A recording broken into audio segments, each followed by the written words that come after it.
All right, so we are back at Bluesman Vintage Guitars. I'm here with John Scott. We finished the initial setup on this Epiphone Dot, but we're not done. We're going to take things farther, and we're going to make it play even better by using this Stewmac Erlewine Neck Jig, and I will let John tell you about it.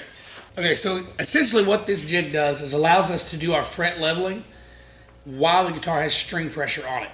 What happens with I'll say most guitars out there, every one that we've encountered so far, the guitar can be set up perfectly and still doesn't quite have the low action that you'd like it to have. And what we're finding is going on with these things is that you have pressure pulling up on the end of the guitar. Oh, we broke it already. Pulling up on the end of the guitar. The string pressure is also pushing down at the nut. And then the opposite is happening here. You have pressure that's pulling up, but also the glue joint or neck bolts are pulling it down. And so you end up with these opposing forces going on both ends of the guitar. And much like playing a saw, like a musical saw, if you've ever seen that, if you haven't, Google musical saw. You've put tension pulling and pushing on the neck. It causes a kink to kind of happen halfway or 3/4 way down the neck. So we're finding that most guitars have low spots on the bass side, high spots on the treble side, and they may have some waves going down the fingerboard, and it comes from just the string pressure on the guitar. So if you take the strings off and level the frets, like we've always done traditionally as luthiers, then you put the strings back on, those waves come back, and then you have to go back and try and find them. This allows me to find them all the first time. And so we can go through and we can level frets with string pressure on the guitar so that we know exactly where the strings are going to be in playing position while the guitar is under pressure. So that's what we're going to be doing. So the first thing we're going to do is use a notched straight edge, also from Stewmac. They should sponsor this video. Use a notched straight edge to read the fingerboard, not the fret tops. So with that, when we use this, we're going to take and adjust the neck to be completely straight with zero relief. And what that's going to allow us to do is get the neck completely straight with no relief whatsoever, which is how we want to do this. However, actually, Desi, if you want to come over here and take a look at this, we have found that there is a slight dip in your fingerboard right here. I don't know if the camera's going to be able to see it or not, but there's just a little dip, and that's what's causing, most likely was what was causing the buzzing issue that we were receiving earlier. So when we level this out, we're going to be able to take that couple thousandths of an inch off the top of the frets instead of having to pull the frets out and replane the board and refret and all that cost. You can, with this jig, I can save that customer that money by correcting that issue on the top side of the frets rather than the bottom side of the frets. Okay, so now that we have the neck completely straight with string tension in tune, we're going to set it into playing position. So, because gravity actually plays a pretty significant factor in where a neck sits between playing position and working position. So what we want to do is take our measurements for this neck from the playing position. And for guys like Desi, we'll set the neck straight up. A big guy like me, we might actually set the neck a little more of an angle because of where it would be when they're playing it. So we can adjust this for the end user. But Desi's a skinny fella, so we're going to leave it like this.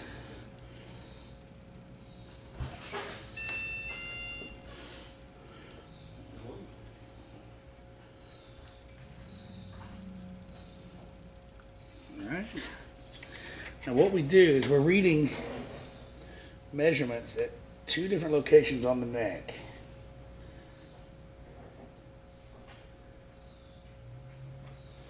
So that, now get a good shot of this, Desi. Get a good shot of that where those dials are setting at zero, and actually watch them as I put this back into playing position. Let's see if they move.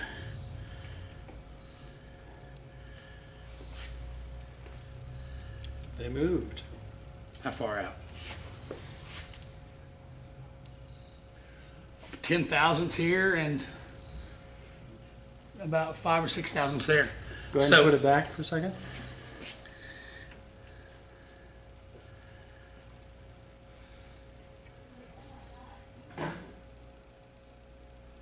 Did it go back to 0?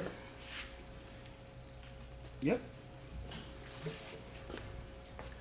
So that shows you how much movement can happen in a neck just from gravity. We can compensate for that now. So now that we come back into working position, what we're going to do is take the tension, the string tension off the neck, and then use this post here and this strap to simulate that string tension back on the neck, and we'll be able to do a fret leveling fully level where I say we'll be able to do a fret leveling at the point of which the guitar is in tune in playing position, which is where you want it to be.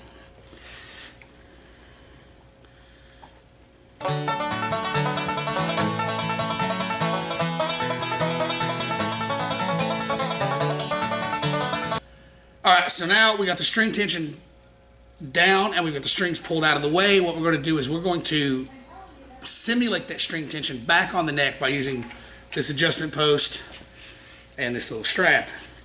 The little strap actually simulates the down pressure that happens at the nut when the strings cross over the nut. So I'm going to show you. Let me go ahead and get it in place here.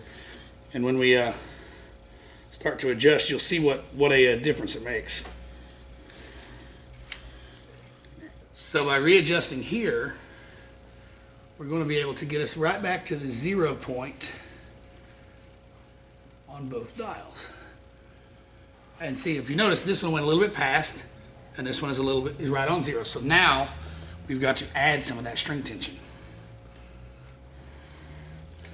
So a little pull here. I may have to get in.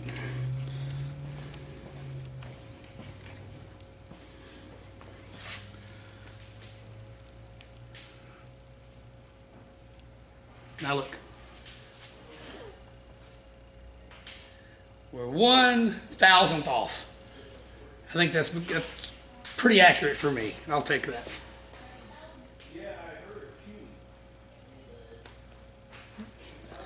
All right, so now the last thing we do, we'll set these supports under the neck, which will keep it from moving while we level and crown.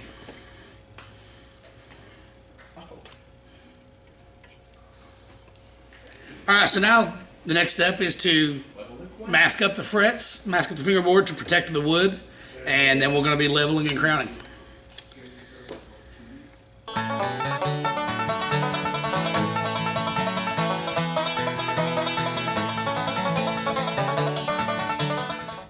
Okay, so we're all taped up. Now what we're going to do is actually mark the tops of these frets with a Sharpie. Registered trademark of Sharpie ink. Sharpie ink, see what I did there? All right, so marking the tops of all these frets is going to give us an indicator of high and low spots when we use our leveling blocks. All right, so now we know that this is a Gibson product. We know this is a 12-inch radius, so we're going to use a 12-inch radius block. And very lightly, starting at the nut, we're going to take one pass all the way down. And let's take a look and see where our high spots and our low spots are. So there we go. If you look anywhere that you don't see blue is a high spot. Anywhere where there's blue would be a low spot. So what we got to do is make them all look silver. So we were having problems with the number 3, the 3rd fret rattling.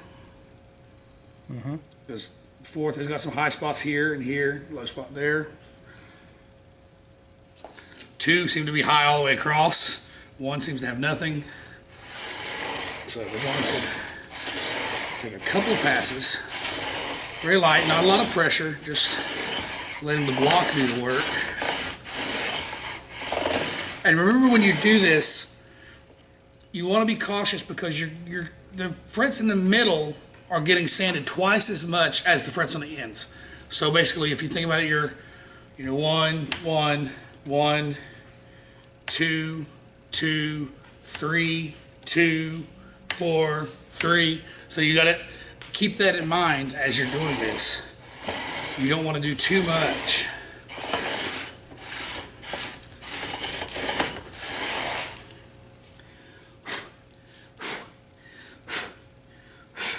Okay, that seems to have gotten most of it already. There's a little bit of spot right up here. And a little low spot right there. So another trick that I like to do personally with all of my guitars is I will now go to the 12th fret and give what we call fall away, where we take from the 12th fret up, we'll take the frets down just a little lower to allow for lower action without choking out here, for those big bends and the big bluesy tones that you're looking for.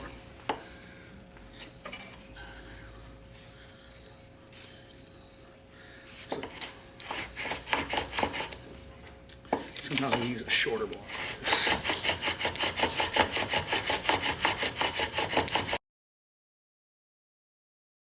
Take just a look with this.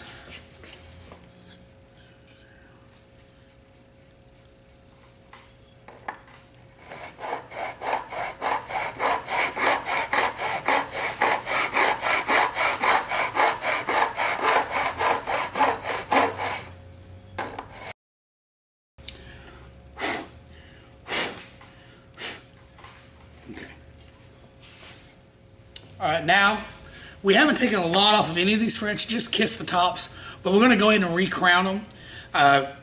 There's several different methods for crowning frets. When I'm just doing a light crowning like this, I use this little guy. I don't know who makes this, but it's a fantastic little tool.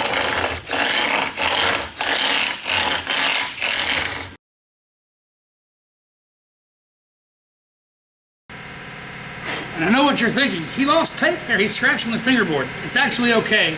We're going to be polishing the fingerboard here very shortly. So any scratches that may get in there from this is 320 grit, so it's not real abrasive.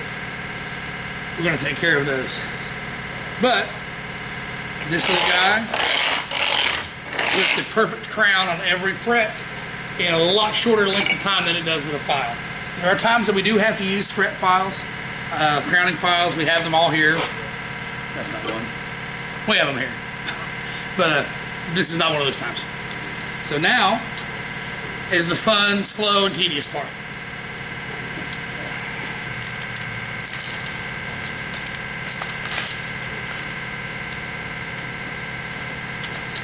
Polishing the frets. Starting with a 600 grit paper, working our way through 600, 800, 1000, 1200, 1500, and 2000. Then we're going to polish the frets using buffing pad and buffing compound. So this takes time, it's slow, but this is where the magic happens in a fret job. We now know that we have level frets. We want them slick and polished and shiny.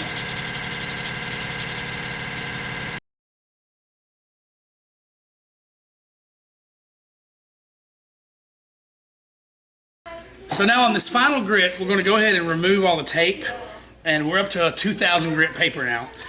And I want to remove the tape because I want to actually get the board sanded out to a 2000 grit too. That's going to help polish this rosewood. Or actually, this is probably not real rosewood, but whatever Epiphone is using as a rosewood substitute at the moment. It's going to help polish that out and make it feel a little slicker too. Because we're going to do the 2000 grit and the buffing pad. Alright, so now we're down to the 2000 grit, and I'm going to go ahead and knock any fuzz off of the fingerboard and do not quite the final polish, but the final abrasive polish on the frets, and then we're going to go to the buffing pad.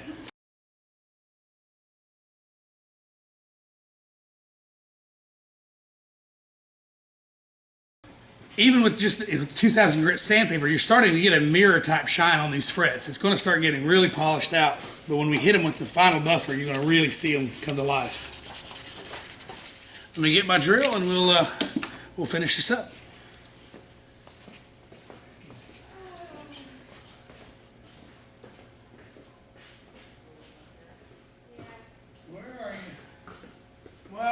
out wherever you are.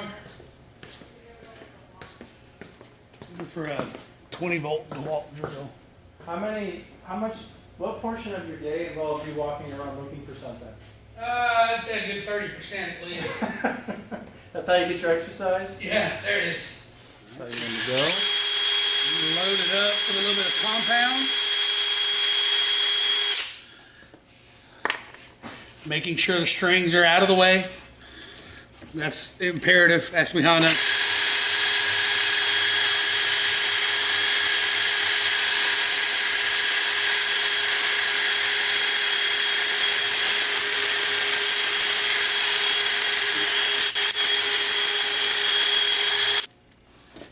All right. And now let me grab a blue towel.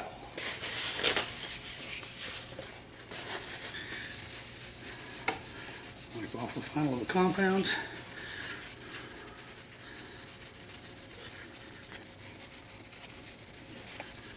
And that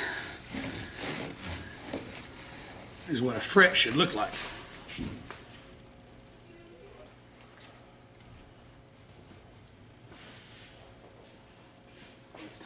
I need linseed oil.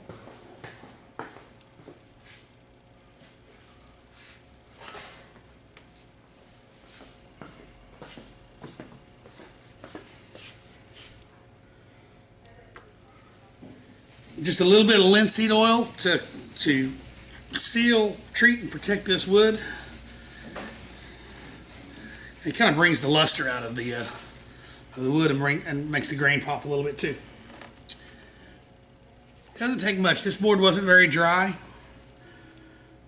so just a slight coating on this one. Yours mileage may vary. Yours may be a lot drier, so you put a little oil on it, let it soak in. When it looks like it's done soaking up, after 5 or 10 minutes or so, you can wipe off the excess. This one is looking pretty good already, so we just did a little bit.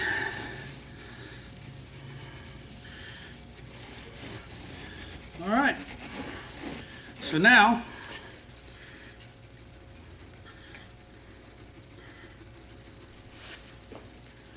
Wax on, wax off. wax on, wax off. All right. Let's string her back up. Do some final tweaks and see how she turned out.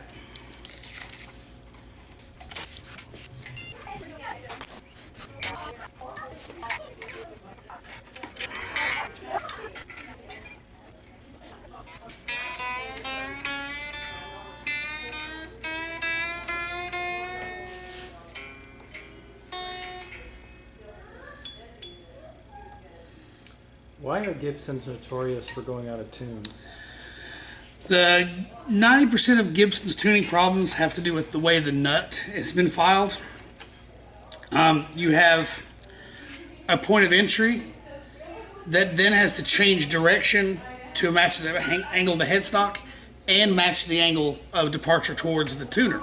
So you have 1, 2, 3 points of friction just from entry and exit points and the nut width itself is wider than say a Fender style instrument. So you've got string dragging across, instead of an edge like this, it's a piece this wide. It's twice as wide. So there's just more surface area causing friction.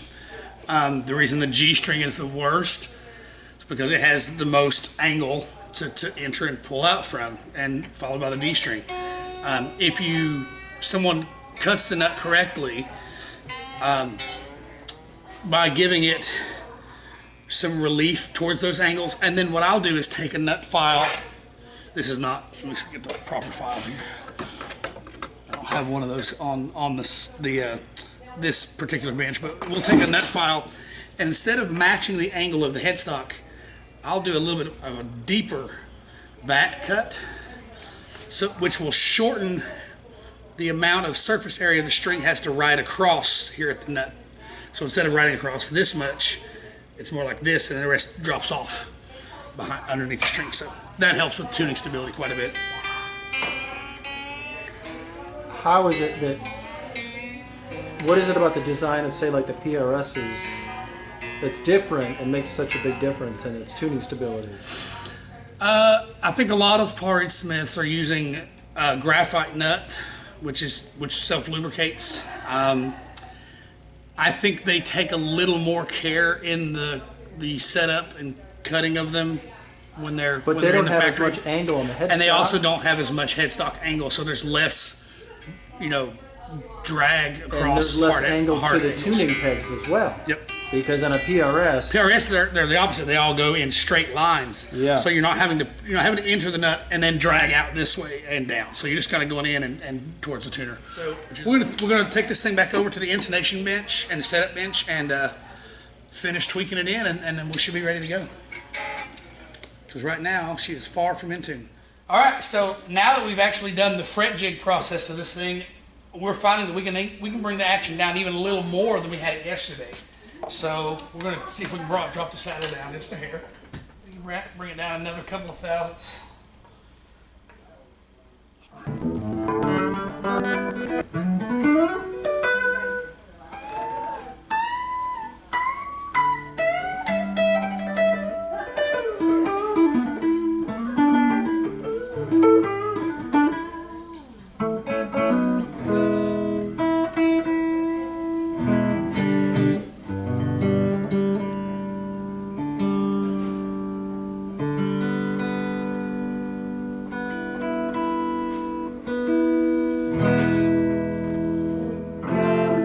Treble spots that we had yesterday.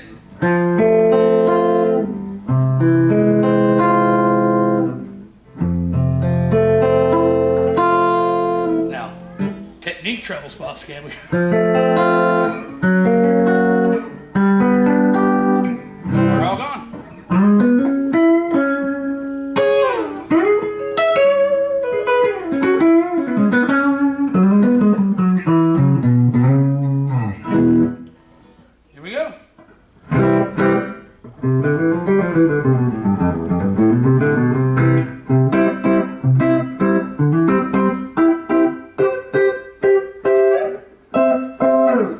this is the lowest action I have on any guitar I own right now, I think. Good.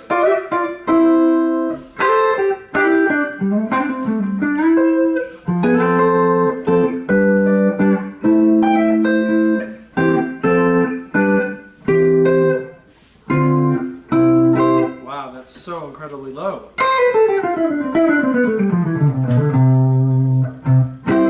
It's almost like I'm going to have to get used to this. In a good way. I mean...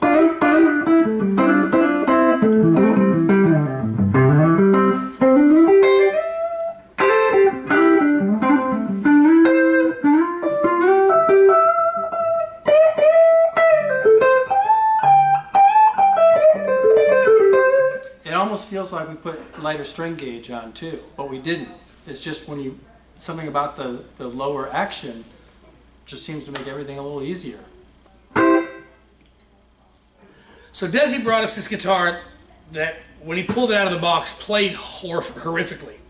He'd done some tweaking and adjustments to it himself, but just couldn't quite get it where he wanted it to be. That's where he brought it to us for a basic setup.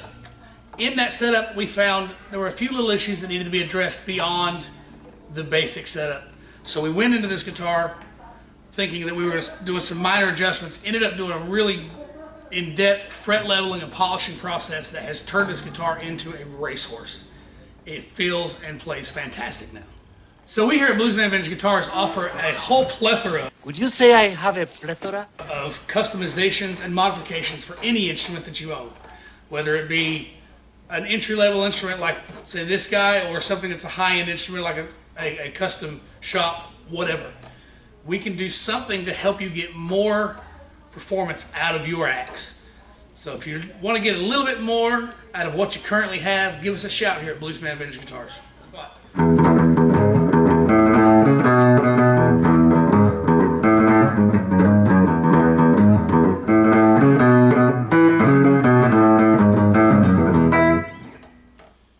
All right, I purchased this guitar very inexpensively. It was actually under the retail price of $450. The listing said that the guitar was used, but when I received it, it looked brand new. Perhaps the retailer was aware that it had some fretboard issues, and that's why they discounted it. Well, there's no issues now. John's setup and work on the neck jig has this guitar playing flawlessly, much better than it would ever play coming from the factory. I ended up putting about $150 worth of work into this guitar.